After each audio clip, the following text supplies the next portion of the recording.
ఎలా జరిగిందన్నది రాత్రి అందరూ టీవీలో చూస్తేనే తెలిసింది. అక్కడ నుంచి మా దొంగ శంకర్ మెసేజ్ ఇచ్చాడు. తమ్ముడు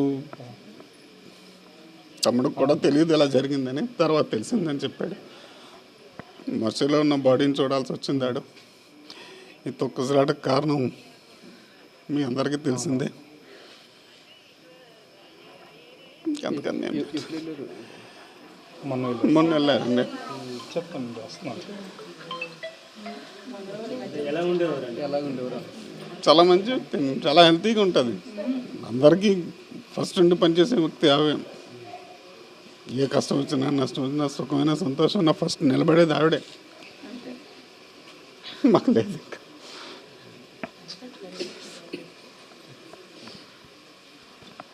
ఒక దైవ దర్శనానికి అనుకోకుండా ఇటువంటి ప్రమాదం జరగడం చాలా బాధాకరం. మరి ఏం జరిగింది అనేది మన పూర్తిగా వివరాలు అయితే టీవీలో చూసినంత వరకే తప్ప పూర్తిగా అక్కడ ఏం జరిగిందని తెలియటం లేదు. ఏదైనా సరే మన్నని మాత్రం జీర్ణించుకోలేకపోతున్నాను అంతే. ఎలా ఉండేవారు? చాలా క్లోజ్. తను లేకపోతే సందడే ఉండదు దేనికి కూడా. అంత సరదాగా ఉండేది. మరి ఈరోజు అందరికీ ఆపద వచ్చిన ఫస్ట్ ఉండేది తనే. అన్ని దగ్గరుండి అన్నీ చేసి వెళ్ళే మనిషి. కానీ ఈరోజు మరి అనుకోని పరిస్థితి. ఓకే బాబు, తను కూడా ఇల్లు అంతా తాకట్టు పెట్టి యూఎస్ పంపించారు చదువులకి. ఇంకా చదువు కూడా పూర్తి అవ్వలేదు. ఇప్పుడు రిటర్న్ రావాల్సి ఉంటుంది. మళ్ళీ ఇమిగ్రేషన్లో ఏమవుతుందో మనకు తెలీదు. మంచి వ్యక్తి అండి. వాళ్ళ ఆయన గారు కూడా చాలా మంచి వ్యక్తి. ఆవిడకి భక్తి ఎక్కువ పూజలే ఎక్కువ చేసుకునేది. ఎవరితో ఎక్కువగానే చాలా ఆప్యాయంగా మాట్లాడేది. ఎవరితో గొడవలు అలాంటివి ఏమి ఉండేవి కాదు. శుభ్రంగా తన భక్తి 24 గంటలు పూజలు చేసుకునే ఉండేది. అనుకున్న పరిస్థితి ఏమంటే ఇలా దేవ దర్శనానికి వెళ్ళి ఇలా జరిగిందంటే అందరికీ బాధారకంగా ఉంది. మంగళవారం వెళ్ళారు. యాక్చువల్లీ 2 డేస్లో దర్శనం అయిపోగానే వచ్చేస్తానని చెప్పి, కానీ ఉదయాన్నే మాకు ఈ న్యూస్ తెలిసిన కాడి నుంచి చాలా బాధగా ఉంది. అందరూ చాలా బాధపడుతున్నారు. ఇలా జరుగుతుందని మేము అనుకోలేదు సార్. ఇలా జరుగుతుందని అనుకోలేదు. కానీ 24 గంటలు పూజలు అనుకునే ఉండేది. ఒక్కగానే అబ్బాయి మొత్తం బిల్డింగ్ అంతా పాపం వాళ్ళ చదువుల కోసం పాపం ఇదంతా బ్యాంక్ లోన్ పెట్టి తీసుకొని అబ్బాయిని పై చదువుల కోసం యూఎస్ఏ పంపించారు. పాపం ఆ అబ్బాయి వచ్చిన తర్వాత ఏంటి ఇంకా బాడీ రాలేదు. వచ్చిన తర్వాత చూడాలి పాపం పరిస్థితి. పాపం వాళ్ళ నాన్నగారు ఒంటరిగా అతను ఒక్కడే ఆయన ఉండిపోయాడు. ఇది చాలా బాధారకంగా ఉంది సార్. ఇప్పుడు ఈ తిరుపతి టీడీకి కళ్యాణ మండపం తాలూగా మేనేజ్మెంట్ వైఫల్యం కూడా కొంత ఉంది.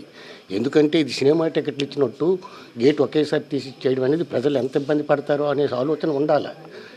జనాలను బట్టి జనాలు ఎంతమంది ఉన్నారో దాన్ని బట్టి క్యూ లైన్ పెట్టి బందోబస్తు కూడా చక్రంగా వచ్చేయాలి. లేకపోతే ఇంతమంది ప్రాణాలు పోవడానికి కారణం ఏంటి? ప్రభుత్వ వైఫల్యమే కదా. అది ఎలా పునరావాసం కాకుండా చక్కగా చూడాలి.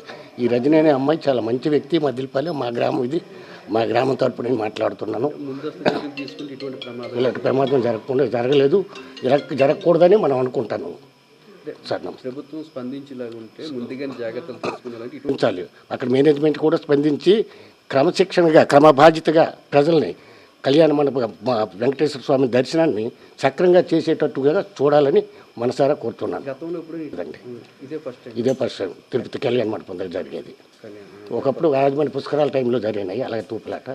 ఒక 8 మంది చనిపోయారు, 30 మంది. ఇప్పుడు ఇలాగ ఇచ్చేది ఇంకెంతమంది పాపం బాధపడుతున్నారు.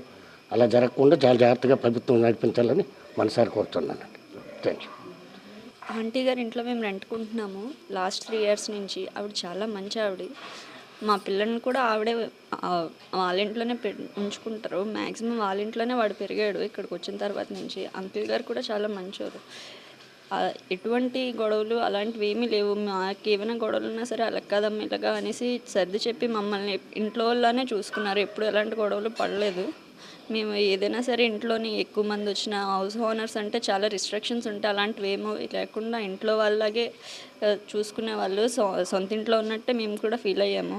ఎప్పుడు కూడా వాళ్ళు చాలా మంచిగానే ఉండేవారు.